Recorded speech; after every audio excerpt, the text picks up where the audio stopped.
Assalamualaikum warahmatullahi wabarakatuh. Halo semuanya, kami dari kelas Hukum dan Kebijakan Tambang 14 yang beranggotakan saya Safinatun Najah sebagai pembaca pertama dan juga Humaira sebagai pembaca kedua akan memaparkan materi tentang Mining Law Period in Indonesia. Untuk outline-nya, yang pertama ialah masa kolonial, masa Orde Lama, masa Orde Baru, dan yang terakhir adalah masa reformasi. Mari kita lanjut untuk yang materi pertama, ialah masa kolonial pada era Belanda. Pada masa kolonial, pertambangan tak lepas dari tujuan kolonialisasi, yakni mengeruk kekayaan alam di wilayah jajahan. Mulanya, kekayaan alam yang dikeruk ialah rempah-rempah. Namun, dalam perkembangannya, revolusi industri menggeser rempah sebagai primadona dari Hindia Belanda. Sebagai gantinya, muncullah produk tambang yang menjadi komoditas ekonomi. Era tambang baru pada modern di Indonesia dimulai pada tahun 1602, tepatnya saat Belanda datang dan bergabung dengan kelompok VOC atau Perserikatan Dagang Hindia Timur. Kongsi dagang ini membentuk monopoli perdagangan di kawasan Asia pada era kolonialisme Eropa dan mencegah kerugian akibat persaingan dagang dengan Portugis di Nusantara. Pada 1 Januari tahun 1800, VOC dibubarkan dan kekuasaan diambil alih sepenuhnya oleh pemerintahan Hindia Belanda. Sepeninggal VOC hingga jatuh ke tangan Inggris pada tahun 1811, peraturan pertambangan tidak mengalami banyak perubahan. Namun, selepas kekuasaan kembali didapatkan oleh Belanda pada tahun 1816, pemerintah Hindia Belanda mulai melakukan beberapa perubahan. Pada masa ini, pemerintah mulai melibatkan pihak swasta dalam urusan perekonomian, termasuk pertambangan. Pada tahun 1850, pemerintah Hindia Belanda membentuk Dinas Pertambangan yang berkedudukan di Batavia. Tujuannya untuk lebih mengoptimalkan penyelidikan geologi dan pertambangan yang lebih terarah. Upaya Belanda melakukan kegiatan pertambangan tersebut diwarnai pula oleh kebijakan-kebijakan yang berlaku di negara asalnya.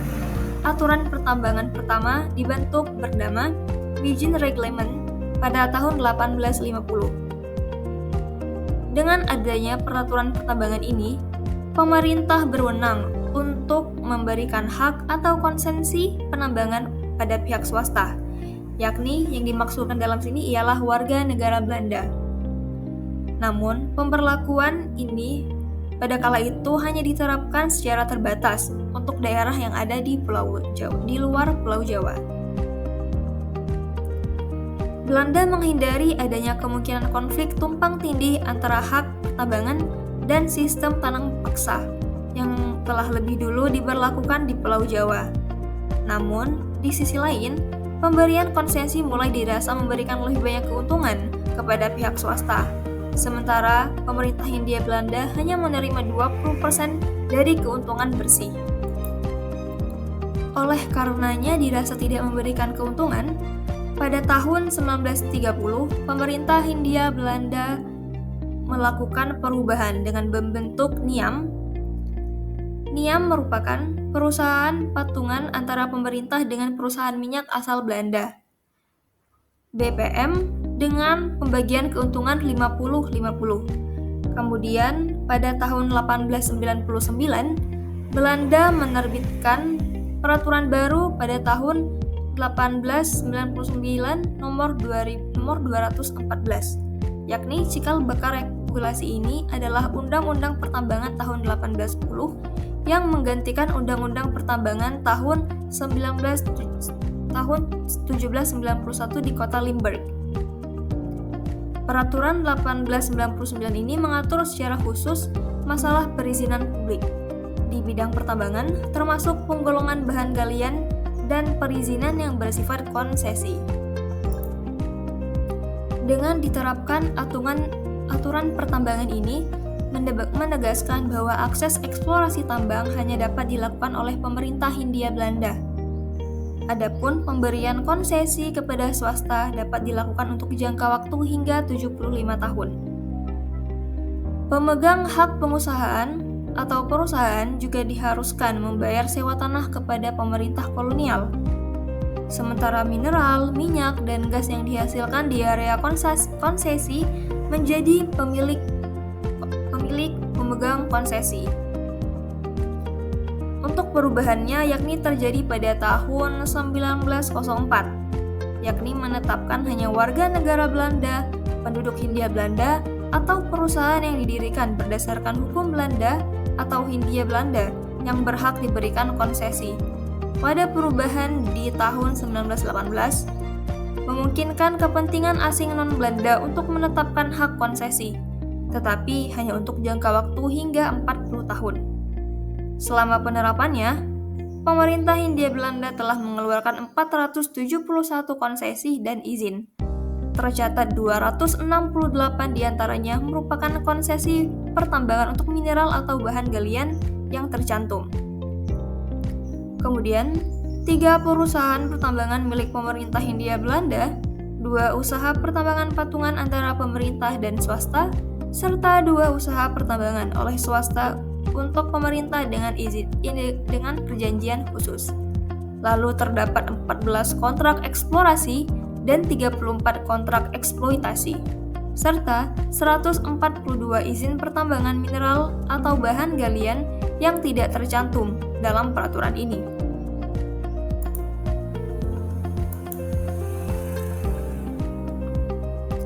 Selanjutnya adalah foto yang menampilkan koperasi pengelola tambang pertama yang ada di Sumber. Koperasi Unit Desa atau KUD Sisawah, Kecamatan Sumpur Khusus, Kabupaten Sawah-Lunto, Siunjung atau Sumber merupakan koperasi pengelola tambang pertama yang ada di daerah ini. Berbagai kegiatan pertambangan seperti sarana pencucian atau washing plant yang sederhana dilakukan di lokasi tambang di pinggiran hutan nagari ini. Kegiatan dilakukan secara manual oleh tenaga manusia. Selanjutnya adalah masa penjajahan Jepang. Seiring masuknya Jepang dan adanya peralihan kependudukan pada Maret 1942, tidak ada peraturan baru mengenai pertambangan. Peraturan yang dibuat oleh pemerintah Hindia Belanda juga tidak mengalami perubahan, bahkan tetap dilaksanakan. Hanya saja namanya diganti. Dari dokumen Denis van den Bijnbouw diganti namanya menjadi Chisitu Chasasho. Di bawah pemerintahan Jepang, kegiatan pertambangan berada di tangan komando militer Jepang dan disesuaikan dengan situasi perang pada saat itu. Beberapa lahan pertambangan negara digarap demi keperluan perang yang antara lainnya ialah minyak bumi, batu bara, timah, bauksit, dan juga nikel. Selama 3 tahun menjajah Indonesia, Jepang mengembangkan potensi pertambangan dengan membuka beberapa lahan pertambangan baru. Beberapa di antaranya ialah batu bara kokas di Kalimantan Selatan, batu bara tembaga di Jawa Tengah, biji besi di Lampung, dan sebagainya. Yang kedua adalah masa Orde Lama. Setelah Indonesia merdeka pada tahun 1945, industri pertambangan masih terus dilanjutkan. Hanya saja, pada waktu itu, pemerintah Indonesia masih memakai Undang-Undang Industri Cinwet atau disingkat dengan IMW, yang dibentuk oleh Belanda untuk mengatur mengenai pokok-pokok pertambangan. Untuk menyempurnakannya, pemerintah Indonesia mengeluarkan UU 78/1958 dengan tentang penanaman modal asing. Dalam UU ini diatur mekanisme penanaman modal asing. Hanya saja untuk sektor pertambangan bahan vital masih tertutup bagi para modal asing. Namun pada prakteknya, UU 78/1958 ini tidak berpengaruh terhadap kebijakan yang dilakukan oleh pemerintah. Seperti yang terlihat sejak tahun diterbitkannya UU ini, terjadi nasionalisasi perusahaan-perusahaan Belanda. Selanjutnya, ialah pemerintah mengeluarkan UU 10/1959 tentang pembatalan hak-hak pertambangan. Melalui UU ini, pemerintah berwenang membatalkan hak pertambangan yang diberikan sebelum tahun 1949. Apabila pertambangan tersebut masih tahap awal pengerjaan atau terkesan tidak dikerjakan dengan sungguh-sungguh, pemerintah dapat membatalkannya secara hukum. Namun, perlu diketahui, pencabutan hak penambangan melalui UU 10/1959 memiliki pengecualian bagi pertambangan minyak bumi. Untuk itu, sepanjang program nasionalisasi hingga tahun 1960, masih tersisa 3 perusahaan minyak milik swasta, yakni Stanford, Caltex, dan juga Shell. Memasuki tahun 1960, pemerintah Indonesia mengeluarkan peraturan pertambangan untuk yang pertama kalinya, yakni pemerintah mengeluarkan UU 10. Peraturan pemerintah pengganti Undang-Undang Nomor 37 Tahun 1960 tentang pertambangan. Peraturan ini kemudian disebut sebagai istilah UU Nomor 37 PRP Tahun 1960 dengan berlakunya Perpu 37/1960 Indische Mijnwet STB 1899 nomor 214 yang dibuat Belanda dinyatakan tidak berlaku. Melalui aturan ini, pemerintah memberikan peluang yang besar kepada perusahaan-perusahaan negara sekaligus perusahaan swasta yang dimiliki oleh orang yang berkebangsaan Indonesia untuk melakukan eksplorasi pada bahan tambang. Bahkan, pemerintah juga memberikan keleluasaan untuk mengeksploitasi galian yang sifatnya galian strategis maupun galian vital. Di samping itu juga, menunjukkan semangat nasionalisme dan anti-barat. Hal ini turut didukung dengan prioritas eksplorasi tambang yang diberikan kepada badan usaha koperasi. Kemudian diterbitkan pula Perpu 44/1960 tentang pertambangan minyak dan gas bumi. Dengan Perpu ini, memungkinkan pemerintah dalam menarik modal asing untuk mengembangkan bidang eksplorasi dan eksploitasi penambangan dengan pola production sharing contract. Pola bagi hasil ini lebih lanjut diatur dalam Perpres 20/1963 tentang pemberian fasilitas bagi proyek-proyek yang dibiayai dengan kredit luar negeri atas dasar production sharing.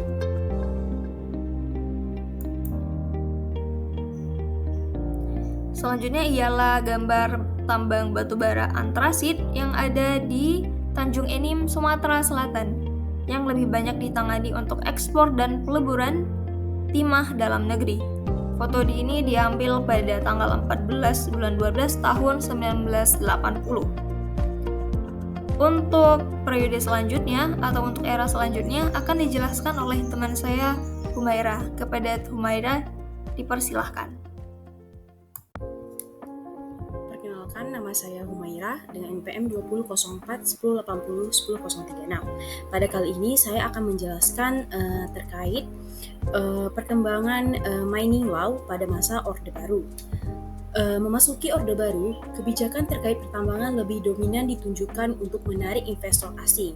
Hal ini terlihat dari disahkannya ketetapan MPRS nomor XX11/MPRS/1966 tentang pembaharuan kebijaksanaan landasan ekonomi keuangan dan pembangunan. Dalam ketetapan MPRS tersebut disebutkan bahwa potensi modal, teknologi, dan juga keahlian dari luar negeri dapat dimanfaatkan untuk mengolah potensi kekayaan alam demi untuk memajukan pembangunan Indonesia. Ketetapan MPRS ini akhirnya menjadi dasar hukum mengenai kebijakan ekonomi dan juga pembangunan yang memerlukan investasi asing, yaitu dalam bentuk penanaman modal asing. Kemudian tujuan utamanya adalah untuk mempercepat perbaikan ekonomi dan juga pembangunan.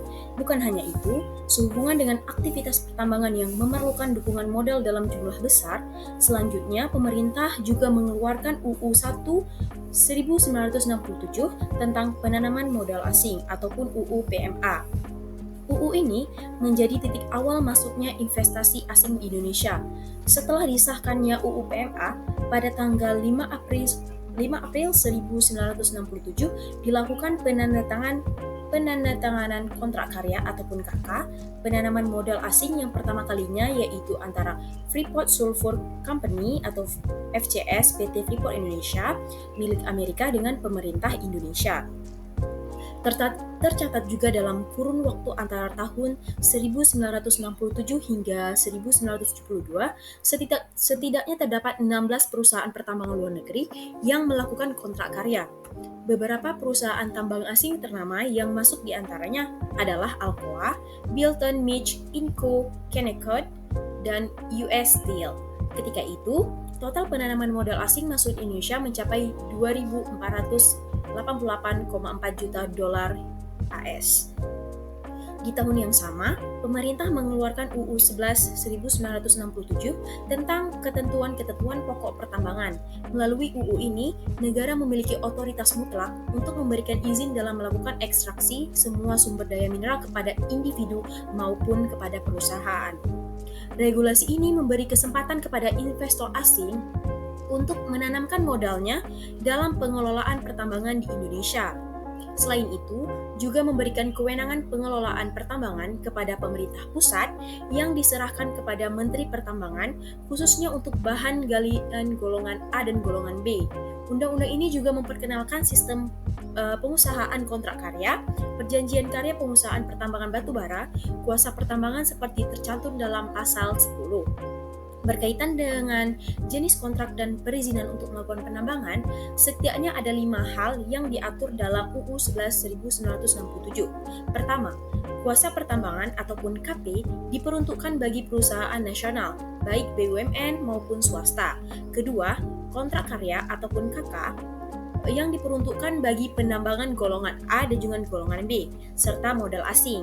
Ketiga, perjanjian karya pengusahaan pertambangan batubara atau disebut dengan PKP2B bagi modal dalam negeri dan modal asing yang mengusahakan pertambangan batubara. Keempat, surat izin pertambangan daerah ataupun SIPD bagi perusahaan nasional dan juga koperasi untuk mengusahakan bahan galian industri.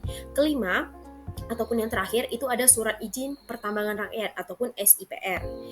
Kemudian pada gambar di layar ini bisa dilihat bahwa merupakan seorang buruh tambang karya di Bangka. Dia sedang menyemprotkan air ke tanah-tanah di bukit, yaitu pada tanggal 11 bulan 12 tahun 1980. Dengan tangan ia mengarahkan semprotan itu seakan-akan hanya bermain-main, tapi sedikit demi sedikit ia berhasil mengumpulkan biji timah dari dalam tanah tersebut, yang mengalirkannya ke alat penyaring lalu bisa membersihkannya. Kemudian saya juga akan menjelaskan terkait Maini Luhung pada era reformasi. Era reformasi ini membawa angin segar bagi tatanan baru pemerintahan di Indonesia. Jatuhnya rezim Orde Baru yang diiringi dengan reformasi ikut mengubah model pemerintahan secara luas. Otonomi yang semula dikuasai oleh pemerintah pusat ataupun sentralistik kemudian diberikan kepada daerah ataupun desentralisasi. Disahkannya UU 32 tahun 2004 untuk menggantikan UU 22 tahun 1999 yang membahas tentang pemerintahan daerah, kemudian mengatur beberapa kewenangan perihal pemanfaatan sumber daya alam, khususnya yang berada di wilayah pemerintahan daerah. Salah satu kewenangan yang pada masa itu mendapat kritik yaitu terkait model perjanjian seperti kontrak karya. Melalui perjanjian ini, posisi perusahaan pertambangan swasta sejajar dengan negara. Hal ini tentunya bertentangan dengan semangat pasal 33 ayat 1 Undang-Undang 1945 yang menegaskan bahwa perekonomian disusun sebagai usaha bersama berdasar asas kekeluargaan. Selain disahkannya UU tentang pemerintahan daerah, pemerintah menerbitkan UU 4 tahun 2009 tentang pertambangan yang kemudian disebut dengan UU Minerba. Terbitnya regulasi ini menjadi momentum pembaruan hukum pertambangan di Indonesia. Melalui UU Mineral dan batubara ini menjadi acuan baru dalam pelaksanaan aktivitas pertambangan mineral dan batubara. Rezim Orde Baru yang menganut sistem kontrak pada UU sebelumnya diganti dengan rezim perizinan. Di dalam UU Minerba, setidaknya terdapat beberapa bentuk perizinan yang diatur. Di antaranya yakni izin usaha pertambangan ataupun IUP yang berlaku untuk jenis badan usaha, koperasi, dan perorangan. Kemudian ada juga izin pertambangan rakyat ataupun IUP yang diberikan kepada penduduk setempat, baik perorangan maupun kelompok ataupun sebuah koperasi dengan tentunya dengan luasan tertentu. Terakhir adalah izin usaha pertambangan khusus IUPK yang berlaku untuk badan usaha seperti BUMN, BUMD, serta perusahaan swasta. Di samping mengatur perihal jenis izin bagi yang akan membuka lahan untuk aktivitas pertambangan, di dalam UU Minerba juga terdapat aturan kewenangan untuk berbagai level pemerintahan. Pembagian level kewenangan ini dibagi menjadi 3, yaitu yang pertama adalah pemerintah daerah tingkat 2, tingkat 1, dan juga pemerintah pusat. Perubahan-perubahan lain yang cukup menonjol dalam UU Minerba dibandingkan dengan UU nomor 11 pada tahun 1967, yakni adanya pengaturan tentang aspek-aspek lingkungan hidup, divestasi, pengolahan dan pemurnian di dalam negeri ataupun hilirisasi guna meningkatkan nilai tambah. Bukan hanya itu, di dalam UU Minerba juga dibahas mengenai sanksi administratif terhadap pelanggaran yang dilakukan oleh pemegang izin serta sanksi terhadap pemberi ataupun penerbit izin. Untuk kontrak karya dan PKP 2B yang telah berjalan maka masih akan tetap berlaku hingga habis masa kontraknya. Dalam ketentuan peralihan UU Minerba ini, dijelaskan bahwa pemegang kontrak karya yang sudah berproduksi saat UU Minerba diberlakukan wajib untuk melakukan pemurnian selambatnya 5 tahun sejak UU Minerba ini diberlakukan pada tahun 2020. Pada 2020, kembali terjadi perubahan kebijakan nih tentang pertambangan melalui UU nomor 3 tahun 2020 tentang perubahan UU Minerba 2009. Pada UU ini, kewenangan penyelenggaraan pertambangan minerba yang semula masih ada sebagiannya pada pemerintah provinsi beralih ke pemerintahan pusat. Sebagai turunannya, pemerintah menerbitkan PP 96 tahun 2021 tentang pelaksanaan kegiatan usaha pertambangan mineral dan batubara yang mempertegas sentralisasi kewenangan minerba ke pemerintahan pusat. Meskipun dalam pasal 35 UU Minerba 2020, kewenangan perizinan ini dapat didelegasikan ke pemerintah daerah melalui sebuah peraturan pemerintah. Kenyataannya, peraturan pemerintah yang menjadi delegasi UU Minerba 2020 tidak memberikan kewenangan perizinan selain kepada Menteri ESDM. UU Minerba 2020 pernah dimohonkan pengujian ke Mahkamah Konstitusi ataupun MK. Dalam putusan nomor 64 garis miring PUU garis miring XV111 2020, MK menyatakan pasal 169A UU Minerba 2020 bertentangan dengan UUD 1945. Pasal 169A UU Minerba 2020 mengatur KK dan PKP 2B diberikan jaminan diperpanjangan menjadi IUPK sebagai kelanjutan operasi KK ataupun PKP 2B setelah memenuhi persyaratan.